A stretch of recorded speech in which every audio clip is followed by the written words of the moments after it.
Hello मेरे प्यारे बच्चों, I hope you all are doing great. और हम लोगों ने फाइनली चैप्टर नंबर 5 को ऑलमोस्ट कंप्लीट कर लिया है। डिफरेंशिएशन ऑलरेडी कवर हो चुका है, Rolle's theorem, mean value theorem खत्म हो चुकी है। अब सिर्फ एक एक्सरसाइज बची है, मतलब हम इस चैप्टर के आखिरी पड़ाव पर हैं। हमें सिर्फ कॉन्टिन्यूटी और पढ़ना है और हमारा चैप्टर नंबर 5 बहुत स्मूथली और बहुत अच्छे वे में कवर हो जाएगा। कॉन्टिन्यूटी की अगर मैं बात करूं तो बेटा कोई ज़्यादा डिफिकल्ट टॉपिक नहीं है। आप लोगों ने 11th क्लास में लिमिट्स पढ़ा था, बस उसको थोड़ा सा अपडेट कर दीजिए। मैं कहूँगा कि 11th क्लास का थोड़ा एडवांस लेवल है, लेकिन लिमिट का आना ज़रूरी है। अगर आपको लिमिट नहीं आती होगी तो आपको ये चैप्टर अच्छे से क्लियर नहीं होगा। तो अगर लिमिट का आपको बिल्कुल भी आइडिया नहीं है तो कोई टेंशन वाली बात नहीं है, क्योंकि मैं सबसे पहले आपको लिमिट का इंट्रोडक्शन दूंगा, लिमिट के बारे में बताऊंगा, then we will discuss continuity. तो आपको कोई खास इशू मैं नहीं आने दूंगा। ये मत समझना कि आपको 11th क्लास की लिमिट्स नहीं आती है तो 12th में कोई इशू आएगा। Don't worry about it. So सबसे पहले तो कॉन्टिन्यूटी से पहले first of all will discuss about the limit. आपको लिमिट का बहुत अच्छे से आइडिया होना चाहिए। अगर आपको लिमिट का ही नहीं पता होगा तो कॉन्टिन्यूटी समझ में आने का सवाल ही पैदा नहीं होता। तो मैं 11th क्लास का इंट्रोडक्शन आपको पूरी तरीके से दे दूंगा बेटा, ताकि आपको 12th की कॉन्टिन्यूटी में कोई खास इशू ना आए। तो अगर मैं इंट्रोडक्शन ऑफ लिमिट की बात करूँ तो लिमिट होता है क्या, अगर आपको ध्यान हो 11th क्लास का हल्का फुल्का मैं रिपीट कर रहा हूँ बच्चे यहाँ पे, कि अगर सपोज हमारे पास कोई x की वैल्यू या हमारे पास कोई a की वैल्यू होती थी। एग्जाम्पल के तौर पे मैंने a इज इक्वल टू ले लिया 5। अब देखो लिमिट का मतलब क्या होता है, लिमिट का मतलब होता है हद। अगर एक्चुअल में हम देखें लिमिट मीन्स क्या होता है, हद या किसी चीज़ की सीमा, मतलब किसी चीज़ के होने की एक हद है, उसको हम लिमिट कहते हैं। अब वो हद क्या है समझना जरा इस चीज़ को, कि हमारे पास एक वेरिएबल है x जो कि a को अप्रोच करता है, या तो इधर से अप्रोच कर सकता है या इधर से अप्रोच कर सकता है। अब इसका क्या मतलब है कि इधर से अप्रोच कर रहा है। बहुत रिलैक्स होकर समझना है, स्टेप बाय स्टेप, धीरे धीरे आपको समझ में आएगा। एकदम से टॉपिक क्लियर नहीं होता, इसलिए मैं आपसे बार बार बोलूँगा कि आप इस वीडियो को 15 से 20 मिनट कॉन्टीन्यूसली देखते रहना। जब तक आपके एक दो क्वेश्चन सॉल्व नहीं हो जाएंगे, जब तक आपका कॉन्सेप्ट 100% क्लियर नहीं होगा, तो हल्की फुल्की कन्फ्यूजन भी हो तो इग्नोर मार के आगे बढ़ना, कोई दिक्कत नहीं। धीरे धीरे आपको पूरी एक से समझ में आ जाएगी। तो मैंने आपसे बोला कि x जो है वो a को अप्रोच करता है, या तो इधर से या इधर से। इधर से अप्रोच करने का मतलब ये है कि x जो है वो a से स्मॉलर है, और इधर से अप्रोच करने का मतलब है कि x a से बड़ा है। तो x a को अप्रोच करने का मतलब है x a के इक्वल होना चाहता है, बट x की एक लिमिट है कि वो उसके इक्वल हो नहीं पाता है। जैसे कि अगर x यहाँ से अप्रोच कर रहा है और x स्मॉलर है, तो x की एक हद है कि वो कहाँ तक इक्वल हो पाएगा। x is approximately 4.9999, but x will be slightly smaller than a। Exact कभी भी a के इक्वल नहीं हो पाएगा, बहुत स्लाइटली कम होगा, इतना कम होगा कि आप उसको इग्नोर भी कर सकते हैं। और अप्रॉक्सीमेटली अगर आप उसको इक्वेट करना चाहें या इक्वल लेना चाहें तो आप ले सकते हैं। अगर मैं इसकी बात करूं तो इधर से अप्रोच करेगा x, और x विल बी 5.000001 के इक्वल हो जाएगा। तो विल से कि अप्रॉक्सीमेटली तो इक्वल हो जाएगा, लेकिन हल्का सा ग्रेटर रहेगा। तो इस केस में x is a little bit greater और इस केस में x is a little bit smaller. तो इस चीज़ को, इस जो कंडीशन, जो सिचुएशन है जहाँ पे x अप्रोच कर रहा है a को, इसको हमें लिखना होता है इस तरीके से, लिमिट और x और एरो बना के a लिखना होता है। और इस चीज़ को हम बोलते हैं limit x tends to a, या तो x लिख सकते हैं टेंड्स टू a, या हम लिख सकते हैं x वांट्स टू a। बात एक ही है। तो अगर मैं ऑब्जर्व करूं इस चीज़ को, तो यहाँ पर x अगर a से छोटा है तो क्या सर लिमिट में कोई खास डिफरेंस होता है? यस होता है। अगर x a को अप्रोच कर रहा है और x a से अगर छोटा है तो उसको हम बोलते हैं left hand limit. Left hand, obvious सी बात है, वो कहाँ से अप्रोच कर रहा था? उल्टे हाथ से अप्रोच कर रहा था। तो उल्टे हाथ से अप्रोच कर रहा था, we can say this is called the left hand limit. अगर x इधर से अप्रोच कर रहा है तो obviously it will be a right hand limit. तो इन शॉर्ट अगर मैं कभी भी यूज़ करूं RHL, तो RHL का मतलब होता है राइट हैंड लिमिट, और मैं इसका यूज़ करूं LHL तो इसका मतलब होता है लेफ्ट हैंड लिमिट। अब दोनों में डिफरेंस क्या है? दोनों को लिखने का तरीका ही है कि limit x tends to a minus a के ऊपर सब्ट्रैक्शन लगता है, और इसका कोई खास मीनिंग नहीं है। ये मत समझना कि इसका कोई अलग मीनिंग है, कोई अलग मीनिंग नहीं है। ये सिर्फ ये बताता है कि x is approaching a but x is less than x a को अप्रोच जरूर कर रहा है बट एक्स ए से छोटा है, ध्यान रखना। यहाँ पे आ जाएगा लिमिट एक्स ए प्लस हो जाएगा, मैं बोलूँगा x is approaching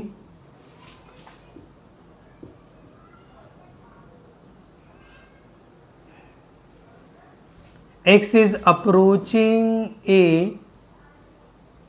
but greater than। तो ये कुछ छोटी छोटी इन्फॉर्मेशन दिमाग में रखना है। LHL को हम a माइनस से रिप्रेजेंट करते हैं और RHL को हम a प्लस से रिप्रेजेंट कर सकते हैं, ये बात आप दिमाग में रखेंगे। तो इट्स ऑल अबाउट लिमिट की लिमिट क्या। तो बेटा सबसे इंपॉर्टेंट चीज़ मैं आपको बताने जा रहा हूँ लिमिट के बारे में, इंट्रोडक्शन ऑफ लिमिट देना ज़रूरी है। और मैं अगर इंट्रोडक्शन की बात करूँ तो we are going to discuss the limit formulas. अगर ये सारे फॉर्मूलाज आपको अच्छे से क्लियर है तो 11th क्लास की लिमिट में आपको बहुत ज़्यादा डीपली जाने की ज़रूरत नहीं है। अगर इतना भी आपको समझ में आ गया ना तो मेरे हिसाब से आप लोगों का कॉन्टिन्यूटी आराम से हो जाएगा। तो अगर आपको देखो सबसे इंपॉर्टेंट चीज़ मैं बताऊँ, सम इंपॉर्टेंट लिमिट में ये सारे, पहली बात तो फॉर्मूलाज आपको दे रखे हैं मैंने इन आर नोट्स, और नोट्स आप ओपन करेंगे उसमें पेज नंबर 1 या पेज नंबर 2 पे आपको ये सारे के सारे नोट्स मिल जाएंगे जो मैंने आपको चैप्टर 5 के नोट्स सेंड करे थे। वहाँ पे सारे फॉर्मूलाज अवेलेबल हैं, तो आपको इनको लिखना है तो लिख लेना, नहीं लिखना चाहते तो नोट्स में से देख लेना, कोई दिक्कत नहीं है। अभी कोई लिमिट होता है क्या बच्चे, मैंने आपसे बोला कि लिमिट एक्स टेंस टू, अगर ए आपके पास है और आपके पास कोई एफ एक्स है तो आप चाहें तो उस एफ एक्स में लिमिट की वैल्यू रख सकते हैं। लेकिन मैंने 11th क्लास में कंडीशन अप्लाई बोली थी कि लिमिट को स्ट्रेट रखना अलाउड होता है कब मेरे भोले बच्चों, जब F of A can't be in the form of 0/0 की फॉर्म में नहीं होना चाहिए, इन्फिनिटी अपॉन इन्फिनिटी की फॉर्म में नहीं होना चाहिए, कॉन्स्टेंट अपॉन 0 की फॉर्म में नहीं होना चाहिए, एट्सेट्रा एट्सेट्रा। इन शॉर्ट अगर मैं आपसे कहूँ तो एफ ए हो सकता है, मतलब लिमिट की जगह में एक्स की जगह ए रख सकते हैं, कब, जब अपॉन में 0 या कोई ऐसी सिचुएशन ना बने जिसका आंसर इन्फिनिटी बन रहा हो। तो अगर आंसर इन्फिनिटी बन रहा है we can not put the limit, तो उस केस में लिमिट को रखना अलाउड नहीं होता, ध्यान रखना। उसके अलावा 11th क्लास के फॉर्मूलाज साइन एक्स अपॉन, देखो मैं आपको ना थोड़ा सा हाईलाइट करूंगा इस चीज़ को कि यहाँ से लेकर के यहाँ तक के फॉर्मूलाज आपको ज़्यादा खास दिक्कत आने वाली है नहीं, क्योंकि 11th क्लास के फॉर्मूलाज है, पहली बात। दूसरी बात, इन सब की लिमिट देखो, इसमें लिमिट एक्स टेंस टू ए का मतलब ए कुछ भी हो सकता है, it can be pi upon 2, 2, 3, 4, 5, 10 कुछ भी हो सकता है। बट अगर मैं एक्स टेंस टू 0 ले रहा हूँ और ये ले फॉर्मूले लिख रहा हूँ तो जो क्वेश्चन नंबर 2, 3 मैं कहूँ फॉर्मूला नंबर 2, 3, 4, 5 और फॉर्मूला नंबर 6 ऑल्सो, इनके अंदर लिमिट फिक्स होती है कि लिमिट 0 ही होनी चाहिए। अगर लिमिट 0 के अलावा कुछ और होगी तो ये वाले फॉर्मूलाज एप्लीकेबल नहीं है, ध्यान रखना इस बात को। तो लिमिट एक्स टेंस टू 0 है और कंडीशन क्या होनी चाहिए, साइन एक्स अपॉन एक्स, मतलब ये वाला चीज़ सेम होना चाहिए, इसका एंगल और ये इसका एंगल और ये इसकी पावर और ये इसका ये और ये बिल्कुल सेम होना चाहिए। इफ़ दे आर सेम तो लिमिट एक्स टेंस टू 0 हो तो ये इज इक्वल टू 1 के होता है। इनफैक्ट ये फॉर्मूलाज उल्टे भी लग सकते हैं, आई मीन टू से ऐसे लिखा हो या limit X tends to 0 X upon में साइन एक्स लिखा हो, उसमें भी आप ये फॉर्मूलाज लगा सकते हो। तो बस ध्यान इस बात का रखना कि जो न्यूमरेटर है वही एंगल में होना चाहिए, जो न्यूमरेटर है वही एंगल में होना चाहिए, उस केस में भी ये 1 के बराबर होता है। अच्छा, अगर इन केस वो इक्वल हो ना तो मैंने आपको सिखाया भी था, मैं थोड़ा सा रिपीट करता हूँ एग्जाम्पल के तौर पर। अगर ऐसी सिचुएशन आ जाए limit X tends to 0 sine 3x और अपॉन में x है, आपको पता है लिमिट 0 है बट यहाँ पे जो एंगल है वो सेम चीज़ अपॉन में नहीं है, तो आपको पता है ये वाला फॉर्मूला या इनमें से कोई फॉर्मूला एप्लीकेबल नहीं होगा। तो अच्छा, एक और चीज़, अगर तुम यहाँ पे लिमिट स्ट्रेट रखोगे तो ऑब्वियसली इन्फिनिटी बन जाएगा। देखो ना, 0 रखने पे साइन 0 इज 0 अपॉन 0, 0 अपॉन 0 बन जाएगा, मतलब we can not put the limit, so we have to apply the formula. और अगर अप्लाई करना है ये वाला फॉर्मूला तो आपको ये दोनों सेम करने पड़ेंगे और उसके लिए ज़्यादा कुछ करने की ज़रूरत नहीं है, आपको मल्टीप्लाई एंड डिवाइड बाई 3 करना है। तो जब एंगल और ये सेम हो जाएं तो आप अगले स्टेप में इसको लिख सकते हैं 1 and the answer will be 3। तो इस टाइप से ये वाले फॉर्मूलाज अप्लाई होंगे जो आपने 11th क्लास में कर रखे। अगर मैं इसकी बात करूँ, ये भी आपने 11th क्लास में क्या हुआ है, कोई नया फॉर्मूला आप लोगों के लिए नहीं है, बट इसमें कंडीशन मैं आपको बता देता हूँ कि कंडीशन क्या होनी चाहिए। ये वाला x, ये वाला x, ये वाला x सेम होना चाहिए, a सेम होना चाहिए, और जो न्यूमरेटर है उसमें x की पावर और a की power will also be same, मतलब यहाँ n है तो यहाँ भी n होना चाहिए। तो स्ट्रेट हो जाता है इसका formula n a n-1। Straight limit मत रखना, अगर यहाँ स्ट्रेट लिमिट रखोगे 100% 0/0 बनेगा। तो इस टाइप की सिचुएशन आई मीन टू से आएगा कैसे क्वेश्चन, जिसकी मैं सपोज अपने पास से एक क्वेश्चन ले रहा हूँ, x⁵ x-2 मुझे पता है कि अगर मैंने यहाँ पे 2 रख दिया तो ये हो जाएगा 32 - 32 ऑब्वियसली 0 अपॉन में 2 - 2 obviously 0 0/0 that will be infinity, मतलब we can not put the limit. तो हमें बनाना पड़ेगा फॉर्मूले की सिचुएशन, अभी फॉर्मूले की सिचुएशन ये है नहीं। How can we make it, बड़ा सिंपल है, लिमिट x⁵2 x⁵ को ऐसे रहने दो, आप माइनस के 32 को लिख सकते हैं 2⁵ upon x-2। Now you will see कि ये सिचुएशन और ये सिचुएशन बिल्कुल सेम बन रही है, x सेम, 2 सेम, पावर भी सेम। तो हम सीधा इसको लिख सकते हैं n(a(n-1), n क्या है बच्चों 5, 2 5 - 1 मतलब 4 हो जाएगा, तो 16 हो जाएगा। तो 80 विल बी द आंसर। तो समझ रहे हो ना बेटा, ये सारे जो मैं बता रहा हूँ ना, ये बेसिक कॉन्सेप्ट्स हैं लिमिट के। ये लिमिट के सारे फॉर्मूलाज आपको पता होने चाहिए, अदरवाइज कॉन्टिन्यूटी समझ में नहीं आएगी। ये बेसिक्स कर लो अच्छे से, देन कॉन्टिन्यूटी आपकी बहुत स्मूथली हो जाएगी। अच्छा, अगर आपके पास 2 फंक्शन एडिशन में है या सब्ट्रैक्शन में है, या 2 से ज़्यादा फंक्शन एडिशन सब्ट्रैक्शन में, और लिमिट एक ही दे रखी है, तो कोई वहाँ पे कोई स्ट्रेस लेने वाली बात नहीं है। आप लिमिट को ब्रेक कर सकते हैं। आप limit x⁵a f(x) plus minus limit x⁵a g(x), दोनों की लिमिट को अलग अलग भी लिख सकते हैं। लिमिट को रत्ती भर भी फर्क नहीं पड़ता। इनफैक्ट एक और चीज़ अगर मैं आपको बताऊं यहाँ पर, कि अगर आपकी लिमिट बाहर हो और आपका फंक्शन रूट में हो, एग्जाम्पल के तौर पर अगर ऐसा हो जाता है और आप लिमिट रखना चाहते हैं, तो पहले आप लिमिट को रूट में ट्रांसफ़र करेंगे, और लिमिट को कहीं पर भी ले जाओ, स्क्वायर में, रूट में, एडिशन में, अपॉन में, लिमिट को रत्ती भर भी फ़र्क नहीं पड़ता, ये चीज़ मत भूलना। तो अगर आप लिमिट को रूट के अंदर लेकर जाना चाहते हैं तो आप लिमिट को रूट में भी लेके जा सकते हैं, लिमिट को कोई इफेक्ट नहीं पड़ेगा। तो it's all about limit base. अब इसके बाद हम शुरू करते हैं बेटा continuity of the chapter number 5।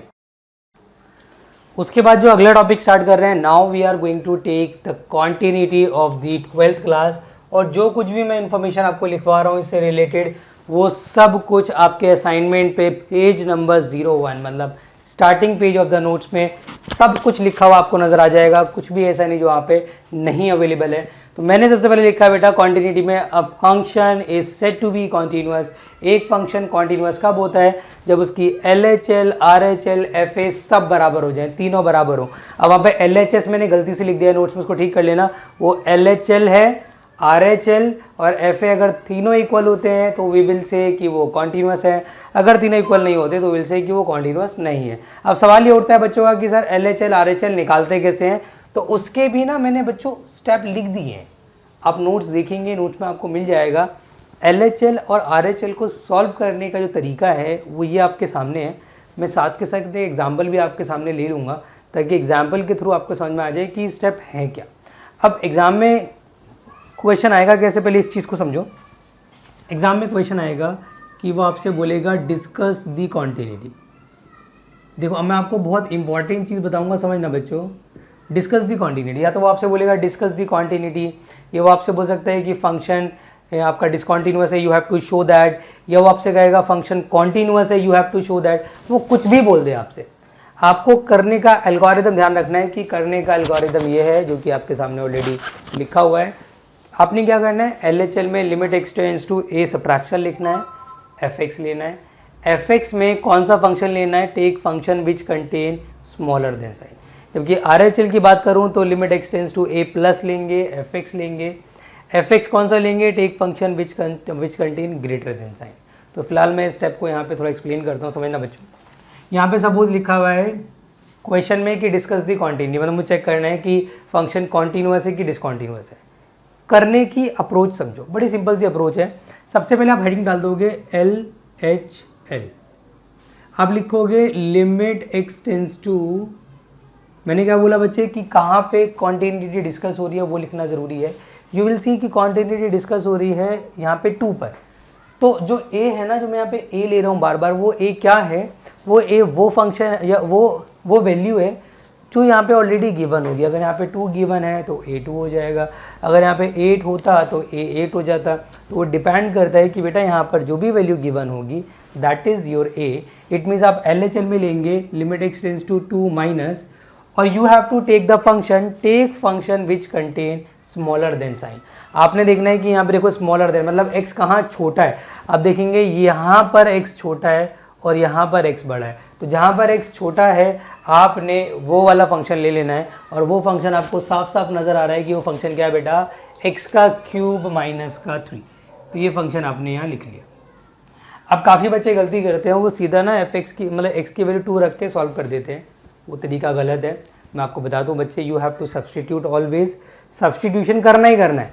I mean to से ये वाला जो स्टेप नंबर है 3 ये आपको करना ही करना है, चाहे वो क्वेश्चन इजी हो चाहे वो डिफिकल्ट हो। मतलब यू हैव टू राइट कि put x is equal to a minus H, और व्हेन लिमिट, देखो मैं क्या कर रहा हूँ, मैं बेसिकली जो फंक्शन वहाँ पे x की टर्म में गिवन है उसे h में कन्वर्ट कर रहा हूँ। वेयर h क्या होता है, h is a very smaller value as compare to a के कंपैरिजन में h बहुत स्मॉलर वैल्यू होती है जो हम अपनी तरफ से लेते हैं आर्बिट्री। तो इसके अंदर मैंने क्या लिखा कि अगर मैं x की जगह a माइनस एच रखूँगा, तो अगर x a को अप्रोच कर रहा है और मैं यहाँ पे अगर x की जगह a रख दूँ, दिमाग लगाओ, तो a से a कट जाएगा, देन h, देन यहाँ आएगा then h is approaches to 0। तो इसका मतलब एक बात समझ में आ रही है कि x कुछ भी अप्रोच क्यों ना गए, यहाँ रखने के बाद वो तो कट ही जाएगा। तो h तो हमेशा 0 को अप्रोच करता है, तो h की लिमिट कभी चेंज नहीं होगी। मैं कहूँगा कि हमेशा 0 को अप्रोच करेगा। तो आपने क्या करना है यहाँ पर, सेम अप्रोच की put x is equal to a minus h, मतलब put x is equal to a मतलब व्हाट, 2 माइनस एच। फिर एक स्टेटमेंट आएगी when limit x tends to a मतलब 2, और मैं यहाँ पे x की जगह अगर 2 रख देता हूँ तो 2 से 2 कट जाएगा, then limit h tends to 0। तो यहाँ पे मैं रिप्लेस करूँगा, तो ध्यान से देखना बेटा, limit h tends to 0, x की जगह आ जाएगा कितना, ये पूरा 2 माइनस एच, और बाकी का एज इट इज़ रहेगा -3। तो मैंने यहाँ पर भी लिमिट को भी h में कन्वर्ट कर दिया, जो फंक्शन था उसको भी h में कन्वर्ट कर दिया। अब आपने यहाँ पे लिमिट रख देनी है, अब आपको कोई दिक्कत नहीं है, मतलब h की जगह आप 0 रख सकते हो। तो इफ़ यू विल पुट 0, तो ये 2 का cube -3 that is equal to 8 - 3 which is equal to 5। LHL आ गया, LHL। अब क्या निकालोगे, मैंने बोला LHL, RHL, FH सब कुछ निकालना पड़ेगा। अब आपने निकालना है बच्चों RHL। RHL की बात कर लेते हैं, हेडिंग डालिए RHL। Limit x tends to a मतलब 2, और ऊपर प्लस लगेगा, प्लस का कोई खास रीज़न नहीं होता, प्लस सिर्फ इसलिए लगाते हैं, वो सिर्फ ये बताता है कि ये RHL है। अब take function which contain greater than sign, मतलब x जहाँ बड़ा हो, देखो यहाँ पे स्मॉलर साइन था, यहाँ ग्रेटर साइन है, तो ग्रेटर साइन के सामने जो भी फंक्शन होगा वो तुम्हारा यहाँ पे ले लेना है RHL के अंदर। तो इसके सामने फंक्शन है बच्चों x² + 1 आपने ले लिया। अब क्या करोगे, put x is equal to a plus H मतलब 2 प्लस एच, स्टेटमेंट डालोगे when limit x tends to 2, obvious है यहाँ पे 2 रखोगे, देन लिमिट h हमेशा 0 को अप्रोच करेगा। तो इस सिचुएशन को कन्वर्ट कर देना इन टर्म्स ऑफ h, मतलब it will become limit h is approaches to 0, और यहाँ देखो इसकी जगह x को रिप्लेस कर दो, 2 प्लस एच का होल स्क्वायर पॉजिटिव का 1। अब जब ये कर लो आप, तो आप लिमिट रखना अलाउड है आपको, वैसे आप स्टार्टिंग में भी रख सकते हो, आंसर उससे भी आ जाएगा, बट मैं बार बार बोल रहा हूँ कि सब्सटीट्यूशन करना it's a part of solution.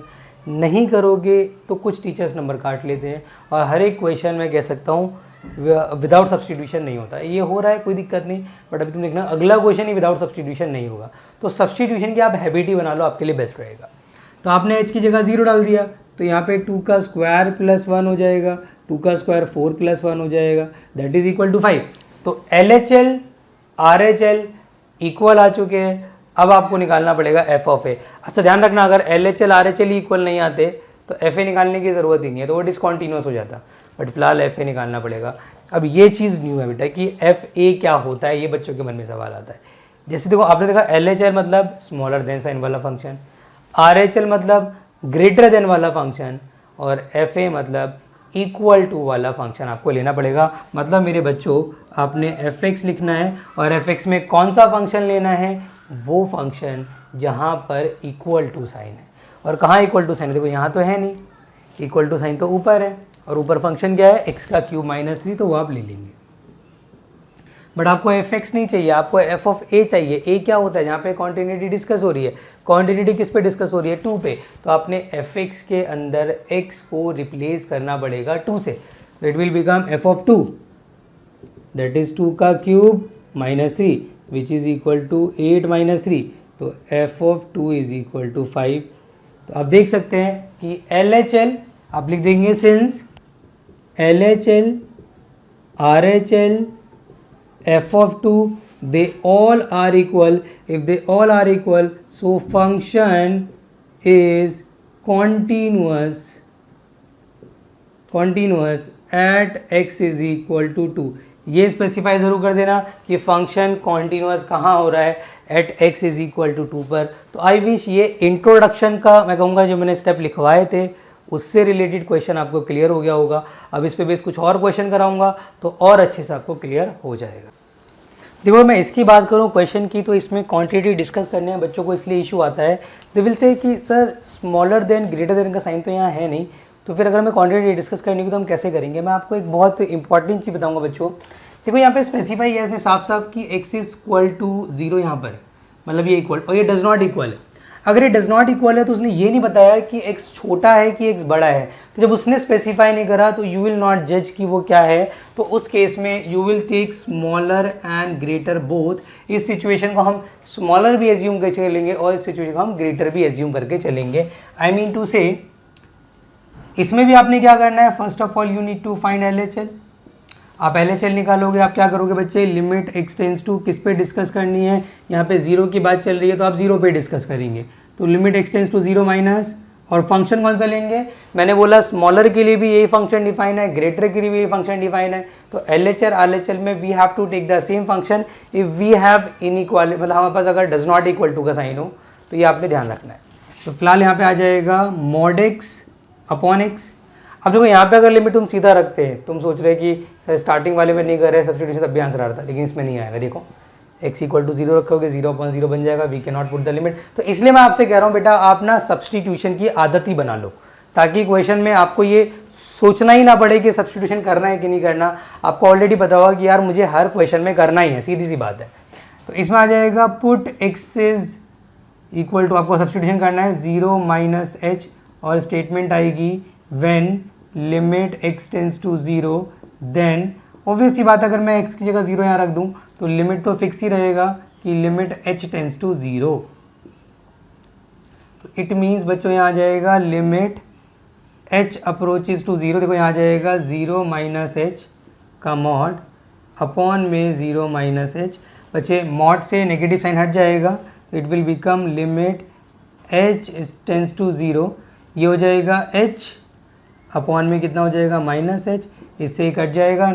तो एट लास्ट क्या आ जाएगा, देखो जो यहाँ हमने लगाया ना मॉड, इसका सिर्फ इतना ही काम होता है कि अंदर कोई नेगेटिव टर्म हो तो उसको पॉजिटिव बनाना।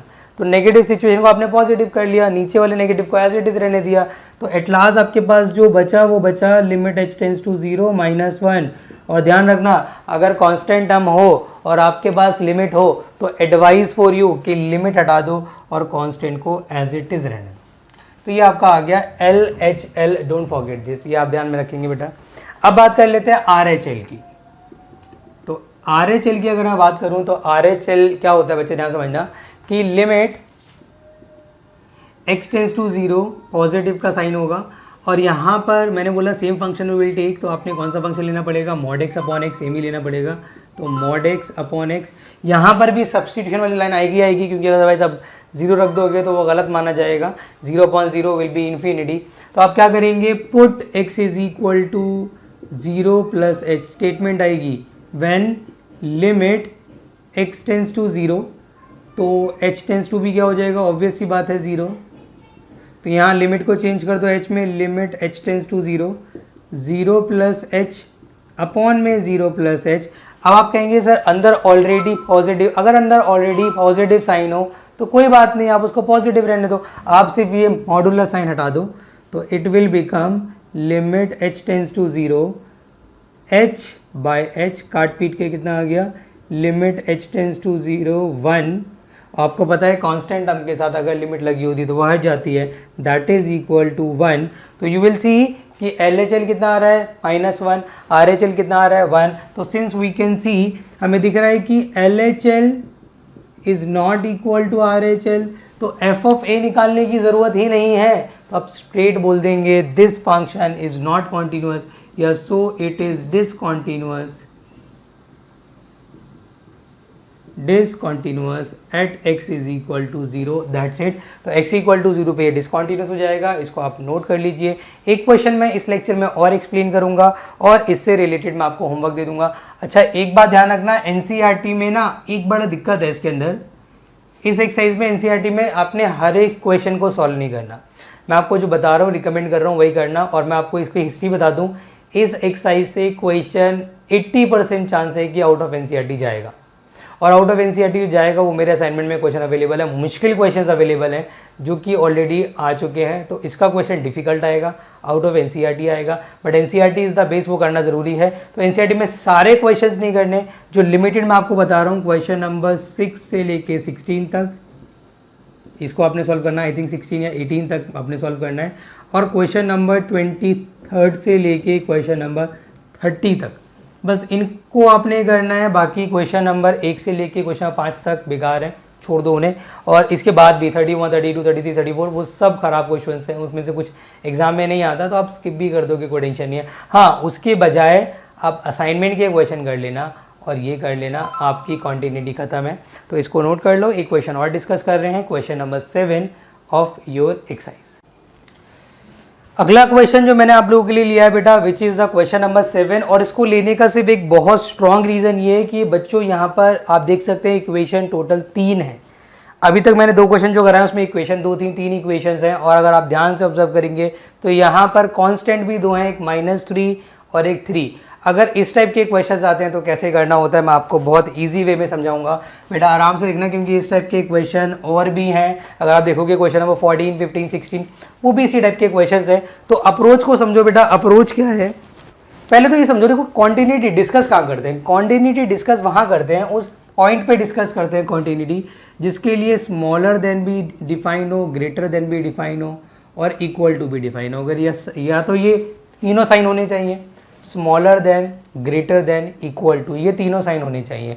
या फिर सिचुएशन ये होनी चाहिए कि एक डज नॉट इक्वल टू हो और एक इक्वल टू हो। या तो इस पे डिस्कस करते हैं क्वांटिटी या इस पे डिस्कस करते हैं। अगर किसी भी कांस्टेंट टर्म पे ये मैं कहूँगा आपका ग्रेटर है, इक्वल है, बट स्मॉलर नहीं है, तो उस पर क्वांटिटी डिस्कस करना इज इम्पॉसिबल, नहीं कर सकते। अगर आप यहाँ पे ऑब्जर्व करेंगे तो x की वैल्यू -3 से स्मॉलर भी है, इक्वल भी है और ग्रेटर भी है, मतलब हम कॉन्टिन्यूटी इस पे डिस्कस करेंगे, किस पे, -3 पे। अगर मैं बात करूं किसकी, 3 की, स्मॉलर भी है, ग्रेटर भी है, इक्वल टू भी है, मतलब इस पे भी डिस्कस करेंगे। इसका मतलब हम -3 और 3 दोनों पे डिस्कस करेंगे।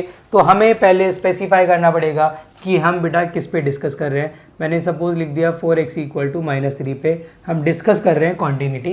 तो पहले LHL फिर RHL, वही सारे कॉन्सेप्ट है जैसे आपने करना है। आपने पहले LHL लिख दिया बच्चों, LHL लिखा, लिमिट x टेंस टू, देखो आप किस पे डिस्कस कर रहे हैं, -3 पे, तो इससे तो आपको कोई मतलब ही नहीं है, ना इस इक्वेशन से मतलब है ना इससे मतलब है, आप इसको भूल जाइए। आपको सिर्फ इससे मतलब है और इससे मतलब है। तो आपने सिर्फ ये देखना है कि x की वैल्यू कहाँ पर स्मॉलर देन के साथ है, और वो भी किसके लिए, -3 के लिए। मतलब ये मत देखना कि x इज स्मॉलर देन 3, ये देखने की ज़रूरत नहीं है। रीज़न क्योंकि आप किस पे डिस्कस कर रहे हैं, -3 पे डिस्कस कर रहे हैं ना, तो उसके हिसाब से सोचो। तो उसके हिसाब से स्मॉलर देन साइन ये रहा, और सामने फंक्शन क्या है, मॉड।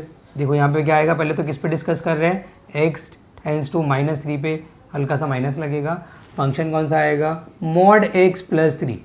फिर मैंने क्या बोला कि सब्सटीट्यूशन करना मस्ट है, you have to substitute the value. तो पुट x = -3 -h, पूरी स्टेटमेंट आएगी कि when limit x tends to -3 then limit h tends to 0। तो यहाँ आ जाएगा लिमिट h टेंस टू 0 को x का कितना आ जाएगा, -3 -h का मॉड, पॉजिटिव का 3। मैंने यहाँ पे h की जगह 0 रख देना है, कितना हो जाएगा, -3 का मॉड, पॉजिटिव का 3, that is 3 + 3 which is equal to 6। अब RHL पे आते हैं, limit x tends to -3 plus, बेटा यहाँ कौन सा फंक्शन लोगे जहाँ पर x की वैल्यू -3 से बड़ी है, x की वैल्यू -3 से ग्रेटर है, तो which function we have to take, minus का 2x हमें लेना पड़ेगा। तो यहाँ पर भी सब्स्टिट्यूशन करना ज़रूरी है, put x is equal to -3 plus h, क्योंकि a प्लस एच होता है ना। फिर स्टेटमेंट आएगी वही, well limit x tends to -3, फिर आप लिखेंगे then limit h tends to 0, replace this value with h, तो यहाँ पे लिमिट भी h में कन्वर्ट हो गया, -2x की जगह -3 प्लस h हो जाएगा। बेटा h की जगह आप 0 डाल देंगे तो it will become -2 into -3 that is equal to 6। तो LHL भी 6, RHL भी 6, मतलब LHL RHL अगर बराबर आ रहा है तो fx भी मेरे भोले बच्चों आपको निकालना पड़ेगा। और fx मतलब क्या, वो फंक्शन जहाँ पे इक्वल टू साइन है। अगेन इक्वल टू किसके लिए देखना है आपने, -3 के लिए, क्योंकि डिस्कस ही हम किस पे कर रहे हैं, -3 पे। तो इसके लिए बच्चों इक्वल टू साइन ऊपर, वैसे तो नीचे भी अवेलेबल है बट नीचे 3 के लिए, उससे मतलब नहीं है। -3 का इक्वल टू साइन ये रहा, सामने फंक्शन कितना है, mod x पॉजिटिव का 3।